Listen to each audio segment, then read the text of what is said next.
Hi everyone, welcome. I'm down here in my wormery, and the system that needs attention today is the one that's down here on the middle, on the bottom.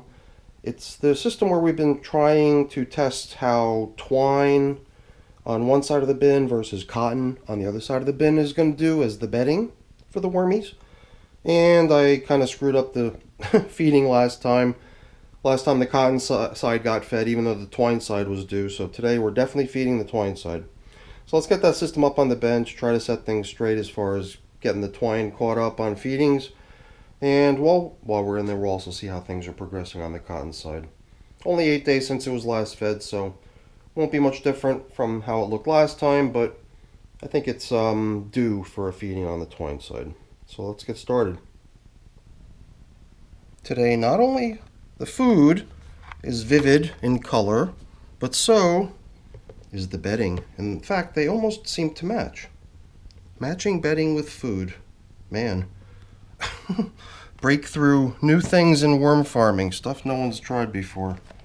Color coordinating. So I think the way we started last check-in was with plastic coverings. So switching over to not having them, I think it was a fairly new development.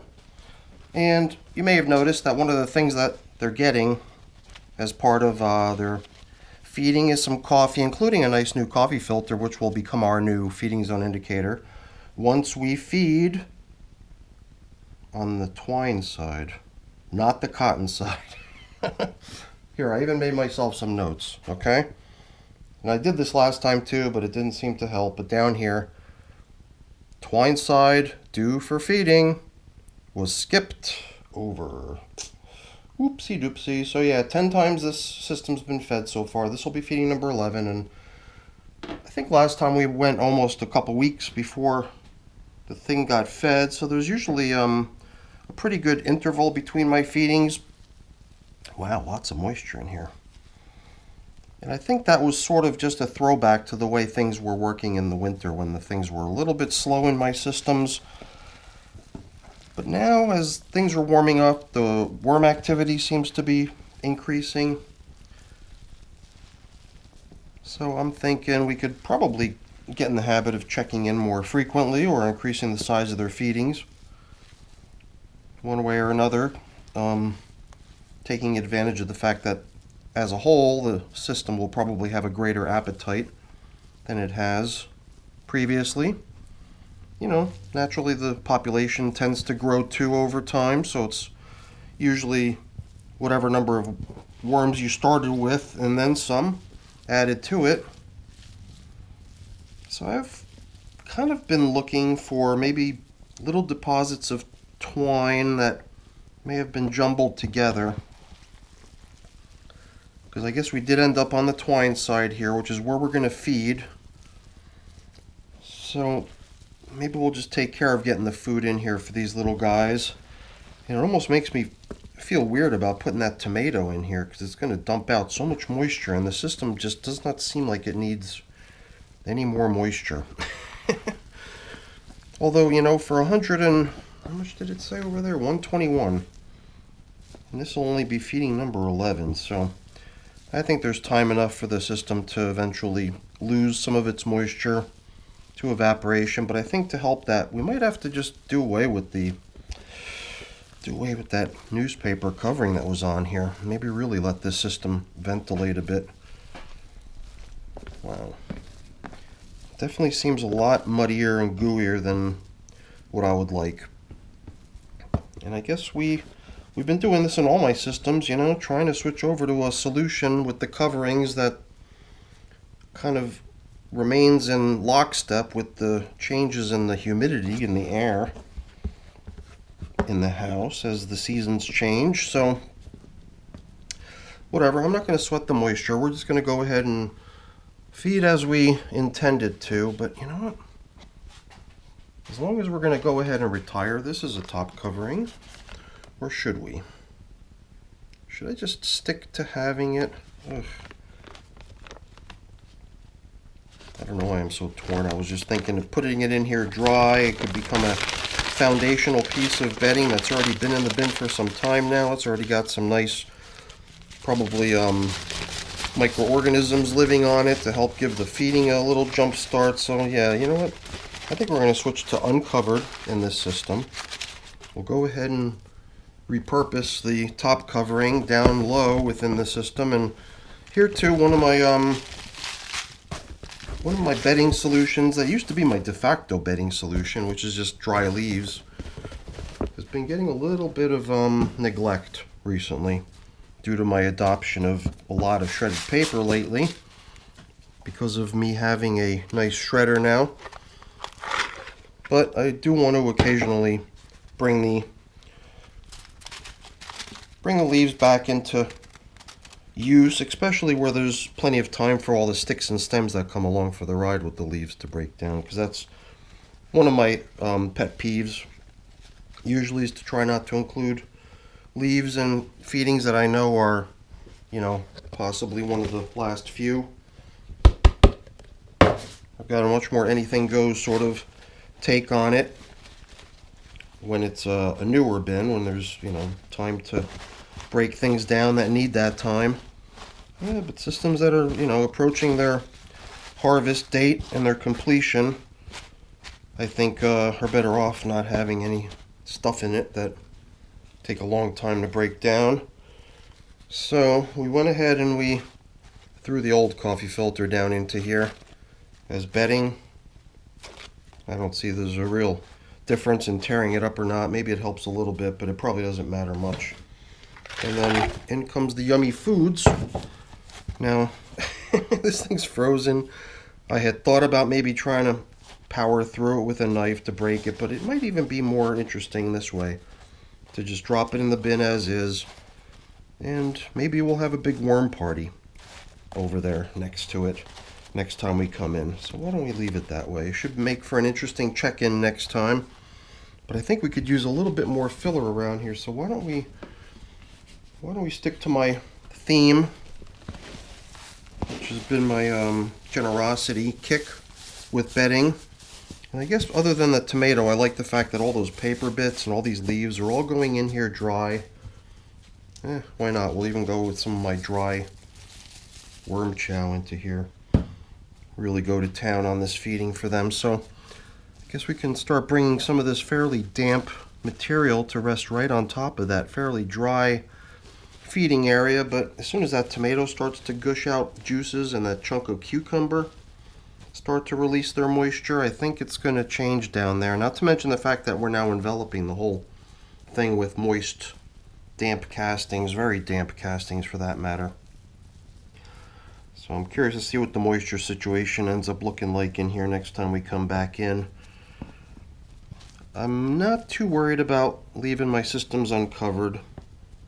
In a way, I used to not want to do that for whatever reason, but more recently I've been doing it and I've seen no issues with it, so it's probably not too big of an issue. Now, yeah, I don't know.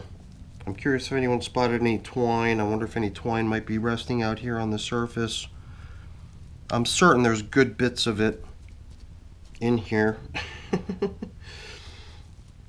And maybe we'll go, you know, actually hunting for it next time. So this time I think we're just going to focus more on getting that feeding in here, which is done now, so the rest of this is more just exploratory and for fun. So now this is the cotton side. Unlike the twine, which is probably at this point for the most part tiny little scraps of unrecognizable little fibrous who knows what's. On this side we got here a cotton sock, a couple cotton socks. There's also a beach towel. Thought I saw a chunk of it before. You could tell what they were fed most recently, a variety of melon. I think there was banana peels. I'm not certain what was fed. But like this thing here, yet another sock. Where is the towel? Here's banana stem. I'm not sure if that's from the last feeding or what, but the towel is fairly bright in color. It's pink and green. It's more melon. So yeah, only 8 days into the feeding of this side, it's not surprising that all the worms are over here mobbing around yummy foods we put in here for them. Okay, oh, here we go. I was in the back of my mind, I was starting to get this really excited feeling like maybe we're not going to find it. Maybe the worms have actually finally dug into some of my cotton bedding. For me, composting fabrics in the worm bin is a completely new thing, so I've not ever done it before. That's why I come into this bin kind of with a little sense of excitement each time, because I never know what to expect, but I also have been trying to set my expectation realistically, because, you know, if you're waiting for worms to break down, you know, cotton fabrics or, you know, other natural fabrics can be composted with worms too. Silk, wool, all compostable. The only thing that you have to be prepared for is the fairly long period of time that it takes for it to happen. Alright, so let's just return these things to where we found them. And I'm sure that the yummy foods all over the stuff probably played a big part in causing the worm traffic in and out of the socks and towels. And, you know, now I guess my only concern is that we've upended this feeding area, and bringing all kinds of delicious, yummy objects to the surface wasn't really the best idea for a system that is meant to remain uncovered. I